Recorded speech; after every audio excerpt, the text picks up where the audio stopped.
Hi అండి, నమస్తే. నా పేరు హిమజ. ఈరోజు నేను సమ్మర్ స్పెషల్ అయిన ఆవకాయ పచ్చడిని ఎలా తయారు చేసుకోవాలనేది చూపించాలని అనుకుంటున్నాను. అండ్ ఈ వీడియోలో నేను పక్కా కొలతలతో ఈ ఆవకాయ పచ్చడిని మన ఇంట్లో ఎలా చేసుకోవచ్చు అనేది నేను చెప్పబోతున్నాను. అండ్ ఈ విధంగా కానీ మీరు చేస్తే చాలా సునాయాసంగా, చాలా ఈజీగా, అలాగే చాలా సంవత్సరాలు నిలవబడేటట్టు మీరు ఈ పచ్చడిని పెట్టుకోవచ్చు అనమాట. సో మనం ఈ పచ్చడి పెట్టుకోవడానికి ఏమేం కావాలి, ఎంత కొలతలతో కావాలి అనేది నేను చెప్తాను. సో మీరు చివరి దాకా స్కిప్ చేయకుండా చూడండి. పుల్లటి మామిడికాయలు 6 కానీ 8, వేరుశనగ పప్పు నూనె, వెల్లుల్లి, కారం, ఉప్పు, మెంతి పొడి, ఆవపిండి. మీ ఇంట్లో ఇలాంటి చిన్న సైజ్ బౌల్ కానీ ఉంటే తీసుకోండి. సో ఇదే బౌల్తో నేను మొత్తం అంతా కొలతలు చెప్తాను. సో నాకైతే ఇలాంటి బౌల్లో ఈ ముక్కలు 4 బౌల్స్ వచ్చాయన్నమాట. సో నేను ఇక్కడ చూపించినట్లు నా ఫుల్ బౌల్ అంటే ఈ విధంగా నేను చూపించినట్లు నేను కొలత వేసుకున్నాను. నేను మామిడికాయలు మార్కెట్లో తీసుకొని అక్కడే నీట్గా వాష్ చేయించి కట్ చేయించాను అనమాట. కట్ చేయించి పులుపు ఎలా ఉంది ఏంటి అనేది మనం ముందే చూసుకోవాలి. పులుపు లేకపోతే మనం ఆవకాయ పెట్టుకుంటే రుచి అయితే ఉండదు. సో తప్పనిసరిగా ముక్క మనకి పుల్లగా ఉందా లేదా అనేది మనం కట్ చేసే ముందే మనం చూసుకోవాలి. సో ఈ కట్ చేసిన ముక్కల్ని నేను ఇంటికి తీసుకొని వచ్చాను. ఇంటికి తీసుకొని వచ్చి మళ్ళీ నీట్గా వాష్ చేసి ఎండబెట్టి పొడిగుడ్డతో 2-3 సార్లు తుడిచి, ఆ తర్వాత ఈ మామిడికాయ ముక్కల పైన చిన్న పొరలా ఉంటుందన్నమాట. ఆ పొర కూడా మనం తీసేయాలి. ఒకవేళ తీయకపోతే ఏమవ్వదు, కాకపోతే అది పచ్చళ్ళలో మనకి తొక్కలో అక్కడక్కడ నాని వస్తూ ఉంటుంది. సో అది బాగుండదు. కాబట్టి ముందుగానే మనం క్లీన్ చేసే ప్రాసెస్లోనే ఇది కూడా నీట్గా తీసేయాలన్నమాట, నేను చూపించినట్లు. సో ఇప్పుడైతే మనం అన్ని ముక్కలు నీట్గా క్లీన్ చేసి తుడిచేసుకొని పెట్టేసుకున్నాము. సో ఇందులో నేను ఏం చేస్తున్నానంటే మనం కేజీ ఆయిల్ తీసుకున్నాం అనమాట. సో ఇది పచ్చిశనగపప్పు ఆయిల్. దీన్ని నేను ఏం చేస్తున్నానంటే మనం ప్రాసెస్ అంటే కారం అవన్నీ కలుపుకునే ముందు నేను ఆవకాయ ముక్కలు మనం ఏవైతే తీసుకున్నామో దాంట్లో వేసుకొని పక్కన పెట్టుకుంటున్నాను అనమాట. సో మన పెద్దలు చెప్తారు, ఇలాగానే చేసుకొని పక్కన పెట్టుకుంటే ముక్క అనేది ఎంత సంవత్సరాలు నిలవున్నా కానీ అలాగా గట్టిగా ఉంటుందని వాళ్ళు చెప్తారనమాట. సో నేను కూడా అలాగే నూనె వేసుకొని పక్కన ముక్కల్ని తీసి పక్కన పెట్టుకున్నాను. సో ఇప్పుడు మనము వేరే బౌల్ తీసుకొని కారం అవన్నీ కలుపుకుందాము. సో ఆ బౌల్లో ఏ తడి లేకుండా చూసుకోండి. ఇప్పుడు 4 బౌల్స్ నేను మామిడికాయలకి ఒక ఫుల్ బౌల్ కారం తీసుకుంటున్నాను నేను. సో ఇక్కడ చూపించినట్లు నిండుగా తీసుకున్నాను అనమాట. సో నేను అదే బౌల్లో సగానికి ఆవపిండి తీసుకున్నాను. ఇది మనం బయటే దొరుకుతుంది, లేదంటే ఇంట్లో మనం వేయించుకొని పొడి చేసుకొని పెట్టుకోవచ్చు. ఇంట్లో చేసుకున్నదే మనకి రుచిగా ఉంటుంది. సో నేను చూపించినట్లు సగానికి సగం అలా తీసుకొని అందులో వేసుకోవాలన్నమాట మనము. ఇప్పుడు మనము అదే బౌల్లో సగానికి సగం కల్లుప్పు తీసుకుంటున్నాము. మనకి రాక్ సాల్ట్ అంటారు కదా, దాన్ని తీసుకొని నేను మిక్సీలో నీట్గా ఇది కూడా ఎండలో పెట్టుకొని తడి లేకుండా చూసుకొని మనం మిక్సీ పెట్టుకొని సగం బౌల్లో మనం ఆ ఉప్పుని వేసుకొని ఇందులో మిక్స్ చేసుకోవాలి.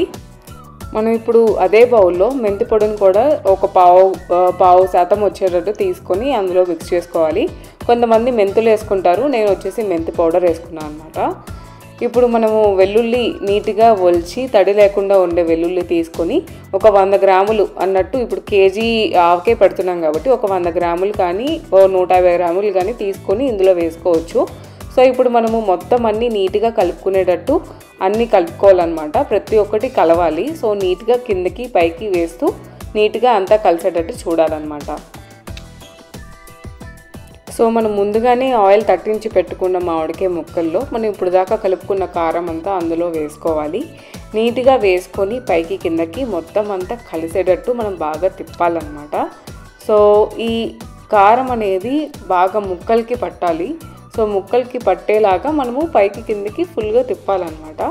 సో ఇది తిప్పిన తర్వాత మనము ఇంకా మిగిలి ఉన్న నూనె ఏదైతే ఉంటుందో ఆ మిగిలిన నూనె కూడా ఇందులో వేయాలి.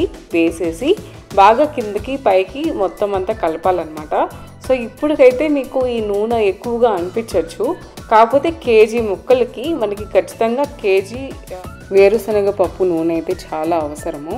సో ఒకవేళ నూనె తక్కువైనా ఈ ఆవకాయలో మనకి అంతా మంచిగా రావాలి అంటే ప్రైమరీ ఇంగ్రీడియంట్స్ వచ్చేసి ఒకటి ఉప్పు, ఇంకోటి నూనె.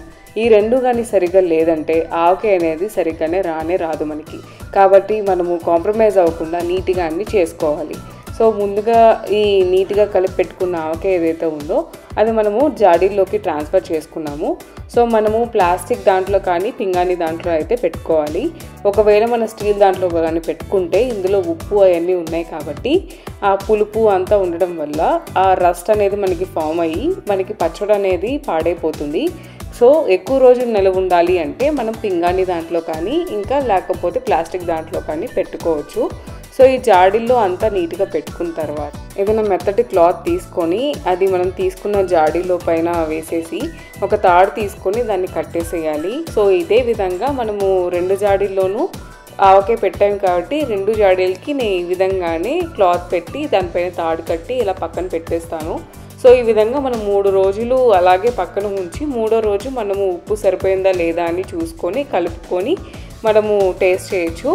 లేదు మనం ఈ జాడీలో మనం కలుపుకోలేము ఏదన్నా టేస్ట్ చేయాలన్నా కానీ అని అనుకుంటే మీరు ముందుగానే ఫస్ట్ రోజే ఒక ప్లాస్టిక్ది ఒక పెద్దది తీసుకొని అందులోనే మనం ఆవకాయ పెట్టేసుకొని సో ప్రతిరోజు మనం కలుపుకుంటూ ఉండొచ్చు అనమాట. ఉప్పు కారం అన్నీ నీట్గా కలిసేటట్టు పైకి కిందకి పచ్చడిని రోజు మనం కలుపుకోవచ్చు అనమాట. సో ఫస్ట్ డే కలుపుకొని ఇంకా 3వ రోజు బాగా ఉప్పు పులుపు అన్నీ పడతాయి కాబట్టి అప్పుడు మనకి ఇంకా సరిగ్గా తెలుస్తుంది ఉప్పు సరిగ్గా పట్టిందా లేదా అని చెప్పి. సో ఆ రోజు మనం కావాల్సినంత ఉప్పు అందులో వేసేసుకొని కలిపేసుకొని నీట్గా కలుపుకోవచ్చు అనమాట. సో ఈ విధంగా మీరు టేస్ట్ చేసి అన్నీ సరిపోయలేవా అనేది చూసుకోవచ్చు. సో ఇది పెట్టిన నెక్స్ట్ డే అనమాట ఆవకాయని నేను ఒక ప్లాస్టిక్ బాక్స్లో కన్వర్ట్ చేసుకున్నాను. సో ఈ విధంగా మనం పైకి కిందకి అన్నీ కలుపుకుంటే ముక్కకి అన్నీ కరెక్ట్గా పడతాయి అన్నమాట.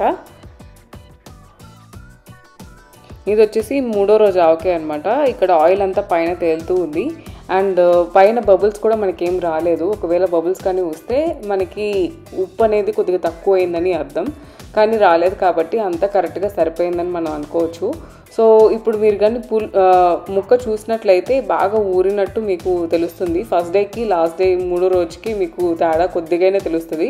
ఇంకా రోజులు పెరిగే కొద్దీ ఆ టేస్ట్ అనేది ఇంకా మనం చెప్పక్కర్లేదు. సో వేడి వేడి అన్నంలో ఆవకాయ వేసుకుంటే ఆ కిక్కే వేరు కదా. సో మీరు కూడా తప్పకుండా ఇంట్లో ట్రై చేసి ఎలా ఉంది ఏంటి అనేది కింద కామెంట్ సెక్షన్లో కామెంట్ చేసి చెప్పండి.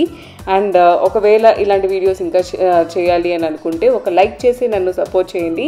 అండ్ తప్పకుండా ఈ వీడియో కానీ నచ్చలేదైతే లైక్ చేయండి, షేర్ చేయండి, అలాగే సబ్స్క్రైబ్ చేయండి. So until then be positive, be healthy, be kind to everybody. Lots of love. జదంతో సైనింగ్ ఆఫ్. బాయ్. ఈ జన్మమే రుచి చూడడానికి దొరికెరా,